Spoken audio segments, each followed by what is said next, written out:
मांग करते हैं लोग, लेकिन धमकी के साथ साथ मांग नहीं करना चाहिए। अपना उम्मीदवार खड़ा कर लेंगे और बैठे बैठे हो जाएगा, ये तो बिल्कुल नामुमकिन है। तो देखिए कोई फर्क वगैरह नहीं पड़ेगा, लेकिन हम लोग को तो है कि जो सभी पार्टियां, जितनी पार्टी एनडीए में है, सब संयमित ढंग से रहे।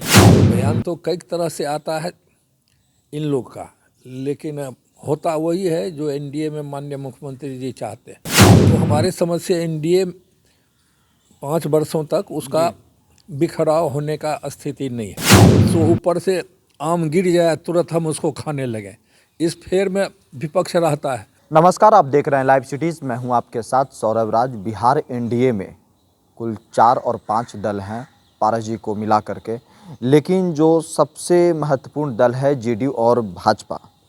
लेकिन क्या आज के समय में एनडीए के बीच सब कुछ सही चल रहा है? क्योंकि 2 छोटे दल, मुकेश सहनी की पार्टी और जीतन राम मांझी की पार्टी, समय समय पे एनडीए के अंदर ऐसे रंग देती है जैसा लगता है बिहार की सरकार गिर जाएगी, एनडीए टूट जाएगा। मेरे साथ जेडीयू सांसद दिनेश चंद्र यादव भी, इनसे जानेंगे कि मुकेश सहनी का तेवर, जीतन राम मांझी का समय समय पे जो बयान आता है उससे कितना नुकसान होता है, क्या इन लोगों को एनडीए टूटने की डर रहती है या नहीं। जिस तरीके से मुकेश सहनी आप लोगों को कह सकते अल्टीमेटम भी दे देते हैं, चेतावनी भी दे देते हैं, एनडीए तोड़ने की बात भी कर देते, कितना डर लगता है इससे?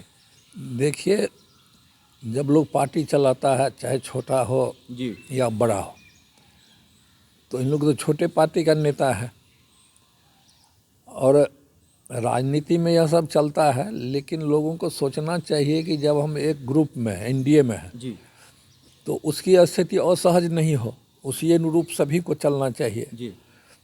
तो बयान तो कई तरह से आता है इन लोग का, लेकिन होता वही है जो एनडीए में माननीय मुख्यमंत्री जी चाहते हैं।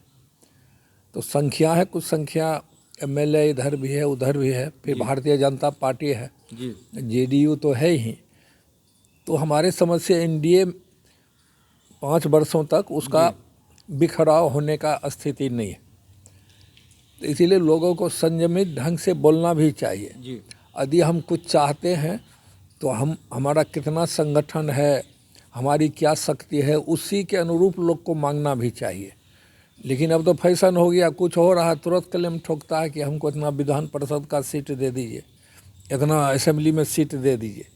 लेकिन सबको देखते हुए नेता का दायित्व है कि सबको मिलाते उलाते अपने काफिला को आगे बढ़ाने के लिए, जो तो बखूबी मुख्यमंत्री जी इसको कर रहे हैं। लेकिन जिस तरीके से जो एमएलसी चुनाव को लेकर के जो सीट का बंटवारा हुआ, उसके बाद से मुकेश सहनी और रंग में दिख रहे हैं और अकेले चुनाव लड़ने का उन्होंने फैसला ले लिया है। क्या इससे गठबंधन पे, सरकार पे कुछ फर्क पड़ेगा? डर है कुछ? नहीं, देखिए कोई फर्क वगैरह नहीं पड़ेगा, लेकिन हम लोग को तो है कि जो सभी पार्टियां, जितनी पार्टी एनडीए में है, सब संयमित ढंग से रहे।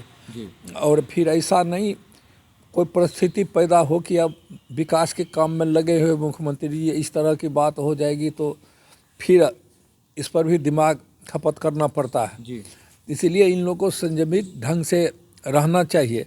मांग करते हैं लोग, लेकिन धमकी के साथ साथ मांग नहीं करना चाहिए।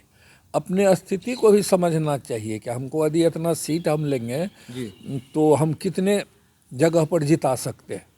तो अभी तो लोकल बॉडीज का चुनाव है, ऐसा नहीं है कि विधानसभा से चुनाएगा एमएलसी तो जितना एमएलए है उसी संख्या के बल पर विधान परिषद में चुनाएंगे। इसको तो फील्ड में जाना पड़ेगा और उस जगह पर जाना पड़ेगा जो पंचायती राज व्यवस्था है। तो उसमें तो मान लीजिए एमपी हैं, एमएलए हैं और जिला परिषद के सदस्य हैं, पंचायत समिति के सदस्य हैं, मुखिया जी वगैरह हैं। उसके बाद तो वार्ड सदस्य भी इसमें वोटर होते हैं। तो वार्ड सदस्य तो ऐसा पार्टी के नाम पर कोई चुना हुआ नहीं बिहार में।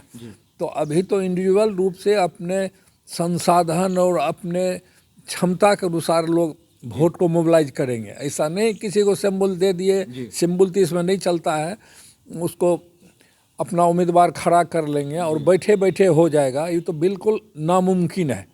मेहनत अपने रूप से भी उस उम्मीदवार को करना पड़ेगा। जब आप लोग के अंदर, आपके संगठन के अंदर, एनडीए के अंदर कुछ होता है तो आपके विपक्ष वाले खुश नज़र आते हैं, महागठबंधन वाले तो ऑफर तक दे देते हैं मुकेश सहनी और जीतन राम मांझी को। नहीं, यह तो स्वाभाविक न है।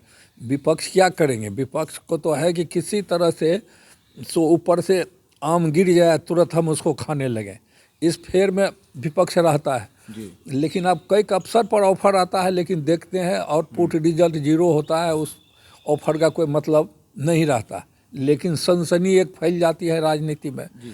तो इसीलिए हम समझते हैं कि उस सब का ज़्यादा असर ज़्यादा दिन तक नहीं रहता। एक छोटा सा सवाल है, आपसे समझना चाहेंगे कि नीतीश कुमार जेडीयू के मुखिया हैं, एनडीए के चेहरा हैं, क्या नीतीश कुमार के रहते एनडीए टूटेगी? नीतीश कुमार के रहते 2025 से पहले बिहार में कुछ डैमेज हो सकता है सरकार और संगठन एनडीए के अंदर? नहीं, संगठन तो सब पार्टी का अलग अलग है। भारतीय जनता पार्टी का अलग संगठन है, जेडीयू का भी अलग संगठन है, तो उसमें तो कुछ होना है। तो जो नेता हमारे हैं, जैसे जनता दल यू के नेता हैं सर्वमान माननीय मुख्यमंत्री जी नीतीश कुमार जी, और भारतीय जनता पार्टी का भी अपना नेता है और ये तो अभी मुख्यमंत्री जी एनडीए के नेता के रूप में मुख्यमंत्री हैं। इसीलिए भी ये रहते हैं मुख्यमंत्री जी कि कहीं असहज स्थिति पैदा नहीं हो, इसके लिए सदा तत्पर रहते हैं। और होना तो वही है, जब शपथ ग्रहण हुआ तो अपोजिशन कह दिया कि सरकारें नहीं चलेगा, तो सरकार 1 साल से अधिक अब चल गया, तो इस उम्मीद में है कि जो छोटी छोटी पार्टियां हो भाग के हमारे साथ आ जाए, कुछ हम देंगे। तो अभी देंगे क्या? देने के लिए उसको है क्या? एनडीए रहेगा तो उसको क्या देगा? इसीलिए सभी लोग संयम रखें, उसी में अच्छा होगा सभी लोगों का।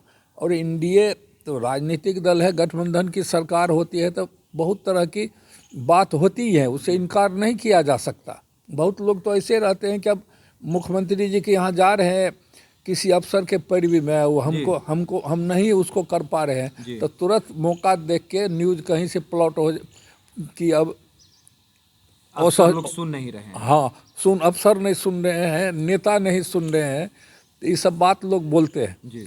लेकिन अब देखते हैं इस तरह का बयान आता है, फिर बात ठंडा जाता है। लेकिन सभी लोगों से हम लोग का अपील है कि एनडीए है, राज्य के हित में है, केंद्र में भी एनडीए की सरकार है, तो देश के लिए और राज्य के लिए सोचे। ये स्वार्थ के लिए हम किसी इंडिविजुअल एक आदमी का पैरवी किए, नहीं हुआ तुरंत अब प्रेस कॉन्फ्रेंस से बयान दे दो, फिर पार्टी का दबाव पड़ता है, तो फिर मुकर जाता है कि हम जो बोले थे हम इस तरह से नहीं बोले। लेकिन मीडिया वाले भी दिखाते हैं विजुअल कि देखिए आप क्या बोले, तो उससे भी लोगों को रहना चाहिए कि हम लोग के प्रतिष्ठा पर भी पड़ता है। हम बोल दिए, सब जगह मीडिया दिखा दिया, फिर हम कहते हैं कि हम बोले, मुकर जाते हैं।